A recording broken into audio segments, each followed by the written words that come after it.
अस्सलाम वालेकुम गाइज़। आज मैं आपको सिखाऊंगा कि कैसे आपने मेटा ट्रेडर 5 फॉरेक्स की जो एप्लीकेशन है उसको आपने कैसे यूज़ करना है। तो ये देखें, सबसे पहले आप जब इसको ओपन करेंगे तो आपके पास ऐसी स्क्रीन आएगी जिसमें ये सारे पेयर्स बने हुए हैं। ये सारा मैं आपको डिटेल से समझाता हूँ कि ये क्या क्या चीज़ है। ये सारे बटन्स जो बने हुए हैं इनसे क्या काम होता है। ये चार्ट है, ये ट्रेड है, हिस्ट्री, ये मैसेज है। ये सब चीज़ें जो है मैं आपको तरतीब से समझाता हूँ, कैसे आपने ट्रेड लगानी है, कैसे क्लोज़ करनी है, कैसे स्टॉप लॉस, कैसे टेक प्रॉफिट, ये सारी चीज़ें मैं आपको अभी बताता हूँ। अच्छा, स्टेप बाय स्टेप मैं आपको समझाऊंगा ताकि आपको समझ आए। सबसे पहले तो ये कि जैसे ये जो लिखा हुआ है EUR USD, ये यूरो और USD का पेयर है, दो करेंसियों का आपस में पेयर है। फिर ये ऊपर जो चल रहा है इसके 490 प्लस 490 प्लस 480 ये चल रहा है। ये बता रहा है कि ये आज के दिन में इतने परसेंट जो है, ये इतने पिप्स बढ़ा हुआ है। फिर इसके साथ जो है 0.47 0.48 इस तरह जो है ये बता रहा है कि ये आज 0.47% इंक्रीज़ हुआ है, बढ़े हुए हैं इसके रेट, इतने बढ़े हुए हैं। ठीक है। अच्छा, फिर इसके सामने हम आते हैं तो ये इसके करंट प्राइस चल रहे हैं, लो के और हाई के।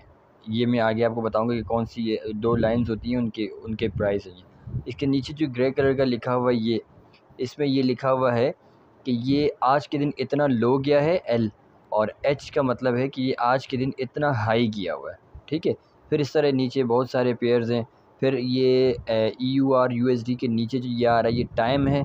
टाइम के साथ जो ये साथ में चल रहा है ये स्प्रेड है।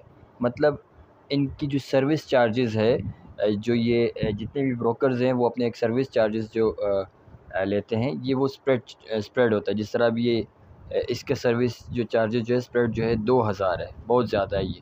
तो इस तरह BTC का भी बहुत ज़्यादा होता है। तो ये इस तरह किसी का कम है, किसी का ज़्यादा है, ये स्प्रेड, ये सर्विस चार्जेस है। ये अलग अलग करेंसीज़ है। ये आप आगे जो है मैं आपको बता दूंगा कि कौन सी करेंसी है, इसके नाम वगैरह मैं आपको सजेस्ट कर दूँ कि कौन कौन सी करेंसीज़ पे आपने जो है ट्रेड करनी है। अच्छा, इसके बाद अगर आपने कोई करेंसी सर्च करनी है, अपनी मर्ज़ी की करेंसी कोई आपने रखनी है, जैसे कि अब ये सारी करेंसी आपको ये सारी पसंद नहीं है, आपने ये पेंसिल के आइकन पे क्लिक करना है। ठीक है। क्लिक करके आपने ये डिलीट के ऑप्शन पे क्लिक करना है, और यहाँ जो जो आपने डिलीट करना है, जैसे कि मैं ये सारी डिलीट कर रहा हूँ। ठीक है। ये मैं सारी आपके सामने भी डिलीट करता हूँ, और फिर जो मुझे चाहिए होंगी वो मैं आपके सामने ले आऊँगा। ये मैं 15 से ये सारी मैंने डिलीट कर दी। ठीक है। ये अब ये देखें, वो सारी करेंसी के पेयर्स जो है वो चले गए। अब अगर मुझे कोई करेंसी ऐड करनी है तो मैं ये प्लस आइकन पे क्लिक करूँगा और यहाँ पे मैं सर्च करूँगा। जैसे कोई भी USD के साथ मुझे कौन से पेयर चाहिए, जैसे कि फेमस पेयर्स हैं, ये हो गया, फिर चाइना हो गया, फिर हम करते हैं जापान हो गया, उसके बाद रशिया हो गया, उसके बाद यूरो USD न्यूजीलैंड का हो गया, पाउंड हो गया, ऑस्ट्रेलियन हो गया, फिर हो गया गोल्ड का हो गया पेयर। ये सारे जो है बहुत फेमस पेयर है। मैं आगे आपको जो है इस तरह बताता रहूँगा, आपने भी यही पेयर सिलेक्ट कर लेना है ट्रेड के लिए। अच्छा, ये पेज आपका तकरीबन कंप्लीट हो गया। इसका तो मैंने आपको बता दिया था कि ये कैसे जो है आपने अकाउंट ऐड करना है, ये सारी चीज़ें डेमो अकाउंट है ये। तो ये चीज़ें मैंने आपको समझा दी है। अब इस पेज पे हैं। इसके बाद हम नेक्स्ट जाते हैं चार्ट पर। चार्ट पे हमें ये पता लगता है कि अब क्या चल रहा है। जैसे कि अभी ये ऑयल का बंद है, तो हम सेलेक्ट करते हैं यूरो USD, इस पर क्लिक करेंगे। जैसे यहाँ से भी चार्ट खुलता है, यहाँ से वो चार्ट खुलता है जो चार्ट होता है। अब जैसे ये यूरो USD है, इस पर हम ये खिलेंगे, यहाँ से न्यू ऑर्डर पे डायरेक्ट भी जा सकते हैं। इसकी बैठ जाते हैं, इसकी प्रॉपर्टीज़ भी देख सकते हैं, और हमने चार्ट देखना तो चार्ट पर क्लिक करेंगे। इसका चार्ट हमने खोला। अब चार्ट पे या इसका चार्ट नज़र आ रहा है, पर इसका चार्ट इस तरह अच्छे से जो है स्टडी नहीं होता। ये बाकी सारी चीज़ें भी मैं आपको समझा दूंगा, इंडिकेटर्स वगैरह है, RSI हो गया, MACD हो गया, ये सारी मूविंग एवरेजेस जो है, ये सारी मैं आगे आपको समझाऊंगा कि क्या क्या चीज़ें हैं। फ़िलहाल आप ये समझ लें कि यहाँ से आपने ट्रेड कैसे लगानी है। बिलफ़र्ज़ आपको जो है सिग्नल मिलता है कि आपने गोल्ड जो है XAUD गोल्ड जो है आपने बाय करना है। वो समझो कि अभी रेट चल रहे हैं 1648 चल रहे हैं, और आपको वहाँ पे ग्रुप में बता दिया जाता है कि 1648 पे आप इसे बाय कर लें। ठीक है, अब ये अप ट्रेंड चल रहा है, तो वो आपके सबसे पहले तो ये आपने जो है इसको वो करना है, स्क्रीन रोटेट कर देनी, ताकि आपको जो है सही से समझ आए। इस तरह जो है चार्ट सही से समझ आता है। अब ये है 1 आवर वाला चार्ट, इसके बाद ये 4 आवर है, और साथ में ही जो है वो ये 4 आवर्स का है, और फिर ये 1 डे का है। इसके बाद इस तरह 1 वीक का चार्ट है, फिर इसके नीचे जो है 1 मंथ का है। तो ज़्यादातर जो हम ट्रेड करते हैं डे 4 और 1 आवर्स पे करते हैं, ये ज़्यादा जो है फेमस चलता है। फिर अगर बहुत ज़्यादा लॉन्ग करनी है तो फिर 1 डे, वीक और मंथ पे जाते हैं। तो ये चार्ट अभी चल रहा है। ठीक है, हम 1 आवर वाला सिलेक्ट करते हैं और ये देखें कि ये अभी जो है ट्रेंडिंग है, अप ट्रेंड पे जा रहा है। तो इसमें अभी हमें इंडिकेट किया गया है कि आपने इसको बाय करना है। तो बाय करने के लिए यहाँ पे ये जो ये एनवेलप बना हुआ है ना, ये फाइल का बना हुआ है, इसमें प्लस का निशान बना हुआ है। इसको अगर आप यूँ करेंगे, स्ट्रेट करेंगे, तब भी यहाँ पे ये बना हुआ है। ठीक है, इस तरह बना हुआ है। वो इस पर क्लिक करेंगे तो ये बाय का ऑप्शन है और ये है सेल का ऑप्शन। आपको बाय का कहा गया है, तो ये रेट चल रहे हैं, ये है यहाँ से आपने बाय कर देना है। ये समझो आपकी एक लोड बाय हो गई, या आपने डन किया, अब यहाँ आपकी ये ट्रेड लग गई। ठीक है, अब ये ट्रेड आपकी जैसे लग गई है, अब इसमें आपको बताया जाता है कि आपने स्टॉप लॉस कहाँ लगाना है और टेक प्रॉफिट जो है वो कहाँ लगाना है। तो ये मैं आपको समझा देता हूँ। ये चार्ट पे दोबारा जाएंगे, इसको ऐसे करें, उसके बाद आपने स्क्रीन पे हल्का सा टच करना है, और ये जो कर्सर बना हुआ है ना, ये इसके ऊपर क्लिक करेंगे तो ये ऐसा आ जाएगा प्लस का। इसको आपने लाना है जितने का आपको बताया हो। जैसे भी आपको बताया कि आपने स्टॉप लॉस जो है वो, एक मिनट इसको हम बंद करते हैं। आपने स्टॉप लॉस, जैसे अभी ये कैंडल है, हमने स्टॉप लॉस लेना है इस रेड कैंडल के नीचे का, यहाँ का हमने स्टॉप लॉस लेना है। बिलफर्ज हमने यहाँ का स्टॉप लॉस लेना है, तो ये आ रहा है 1634। ठीक है, अब इसको यहीं से दोबारा क्लिक करेंगे, ये बंद हो गया। और उसके बाद हम जाएंगे यहाँ पे ट्रेड पे जाएंगे, इसको लेफ़्ट साइड पे स्वैप करेंगे और ये पेंसिल के आइकन पे क्लिक कर देंगे। अब 1634 पर हम इसको स्टॉप लॉस लगा देंगे, 1634.34। ये मॉडिफाई किया, ये स्टॉप लॉस लग गया। इसका मतलब ये है, ये देखें यहाँ पे एसएल लग गया स्टॉप लॉस। इसका मकसद ये है कि अगर प्राइस जितने भी नीचे आए, अगर बहुत ज़्यादा नीचे आएगा तो इससे अगर नीचे आएगा ये खुद ही जो है स्टॉप हो जाएगा और हमारा ज़्यादा लॉस नहीं होगा। ठीक है, ये आगे मैं आपको समझाऊंगा। मैंने एक एग्जांपल के लिए एक ट्रेड ऐसी लगाई थी कि उसमें ज़्यादा लॉस, स्टॉप लॉस के बगैर लगाई थी।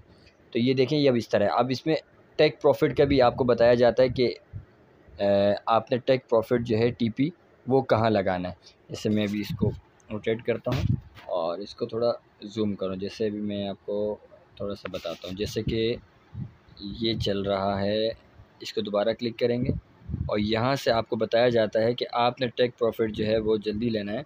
ये 1666 पे जो है आपने प्रॉफिट का लेना है। दोबारा इस पर क्लिक करेंगे और हटा देंगे। उसके बाद आपने आना है ट्रेड पर और ये पेंसिल पे क्लिक किया,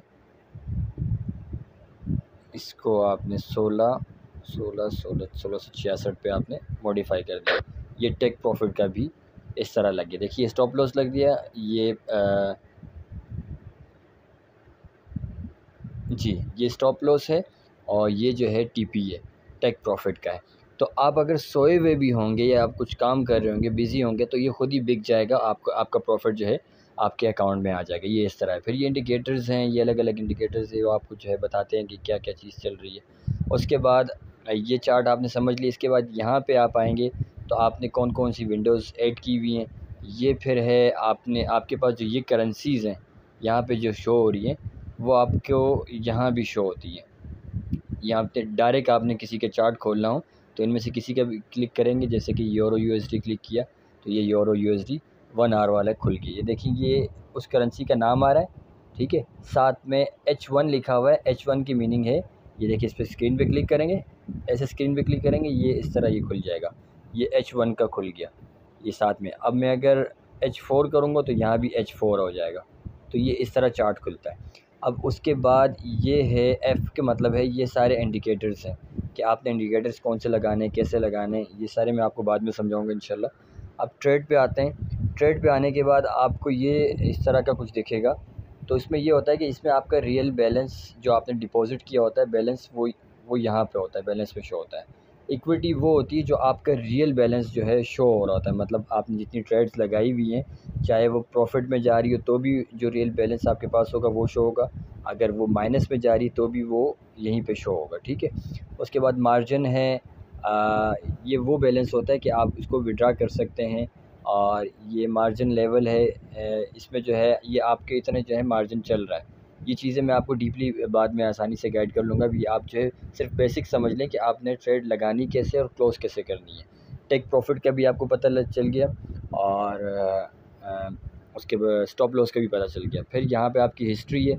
हिस्ट्री में ये देखें, अब ये जो ट्रेड है इस पे स्टॉप लॉस नहीं लगाया था, तो ये देखें अगर स्टॉप लॉस ना लगाया, अगर मेरे पास सिर्फ $700 होते तो ये सारे जो है ज़ाया हो जाते, ठीक है। तो ये सारे ज़ाया हो जाते। अब ये देखें इसमें स्टॉप लॉस लगा था, इसमें स्टॉप लॉस लगा था, तो इसमें इतना लॉस नहीं हुआ, और ये देखिए ये प्रॉफिट में है। तो इस तरह स्टॉप लॉस लगाना जो है ज़रूरी होता है। जहाँ बोला जाए कि आपने स्टॉप लॉस नहीं लगाना तो वहाँ स्टॉप लॉस मत लगाइएगा, पर जहाँ बोला जाए कि स्टॉप लॉस लगाएं, टेक प्रॉफिट का भी लगाएं, तो वहाँ आपने ये लगाना है, ठीक है जी। अब आपको जो है ये डेली का यहाँ पे शो हो रहा है। इसके बाद आप ये कैलेंडर पे क्लिक करेंगे ये टुडे का शो हो रहा है, सॉरी थोड़ी तबीयत ख़राब है। तो ये आप लास्ट वीक पे क्लिक करेंगे, तो ये तो मैंने जस्ट आज ही की है, तो ये आज की सारी ट्रेड हैं। तो ये लास्ट वीक पे क्लिक करेंगे तो जितनी भी आपकी लास्ट वीक की ट्रेड्स होंगी वो सारी आपकी यहाँ पे शो हो जाएंगी। फिर आप अगर आप मंथ पे करेंगे, 3 मंथ्स पे करेंगे, या कस्टम पीरियड करेंगे, तो वो भी इसी तरह शो हो जाएगा। फिर मैसेजेस है, ये हमारे काम के नहीं हैं, तो बस अभी आप इसी पर ध्यान दें। और दूसरा ये कि आपने ट्रेड लगानी है, तो यहाँ पर आपको बताया जाता है कि आपने कितने की लॉट लगानी है। ये लॉट होती है, ठीक है। ये 1.100 की जो है बहुत बड़ी लॉट है। आपको ज़्यादातर बताया जाएगा कि 0.01 इसकी आपने लॉट लगानी है। अब इस तरह ये बाय है, यस, ठीक है। ये आपको 0.01 की लॉट है। अब ये देखें, इसमें आपका रिस्क लेवल जो है बहुत कम हो जाता है, इसमें रिस्क लेवल ज़्यादा है, इसमें कम है, ठीक है। अब ये मैं आपको कुछ और भी समझा देता हूँ। इसमें देखिए, ये जब मैं इस तरह स्वेप करता हूँ, ये सारी चीज़ें मैं आपको समझाता हूँ। यहाँ पे अब आपने बिलफ़र्ज़ ये वाली ट्रेड आपने लॉस में जो है, मतलब आपको लगता है कि ये ट्रेड जो है मेरी लॉस में ज़्यादा जा सकती है या ये प्रॉफिट में आ गई, आपने इसको क्लोज़ करना है। आप चाहते हैं कि बस ये $45-50 पे क्लोज़ हो जाए, तो ये देखिए एक्सेप्ट, ये आपकी इतनी में क्लोज़ हो गई। ये देखिए $34 ये आपके क्लोज़ हो गया। उसके बाद आप चाहते हैं कि ये वाली जो है ये देखो, इसका पता चल गया कि भाई ये आप अगर क्लोज़ करते हैं तो प्रॉफिट में भी क्लोज़ हो सकती है और लॉस में भी क्लोज़ हो सकती है यहाँ पे। इसके अलावा यहाँ पे जो है ये कर्सर जो है ये भी आपको बाय एंड सेल का बताता है। उसके अलावा ये जो है आपका चार्ट, बहुत सारी जब ट्रेड्स खुली होती है ना, तो उसमें आप जब खोलते हैं तो आपको वही चार्ट खुल के आती है जो आपने पहले खोली होती है। पर यहाँ पे अलग अलग आपने पेयर्स खोले हुए हैं, तो उसमें चार्ट खोलने में मसला होता है। तो फिर हम यहाँ से खोलते हैं, तो यहाँ पर वही चार्ट हमें शो हो जाते हैं जो हम खोलना चाहते हैं। तो ये सिंपल सी चीज़ है। आप इस वीडियो को 1 नहीं 2 नहीं 3 दफ़ा आप देखें तो इंशाल्लाह आपको आसानी से समझ आ जाएगी। आने वाले वक्तों में इंशाल्लाह मैं आपको कैंडल्स का समझाऊंगा कि कैंडल्स कौन से कैंडल्स क्या वर्क करते हैं, इंडिकेटर्स क्या वर्क करते हैं। ये तो मैंने ऐसी सेटिंग की हुई है, और बाकी सारी चीज़ें मैं इंशाल्लाह आहिस्ता आहिस्ता आप सबको गाइड करता रहूँगा। दुआओं की दरख्वास्त है, दुआओं में ज़रूर याद रखिएगा। वैसे भी तबीयत ख़राब है, इंशाल्लाह मैं जल्दी आपके लिए दूसरी वीडियोज़ भी लाऊँगा। जज़ाकल्लाह, अल्लाह हाफ़िज़।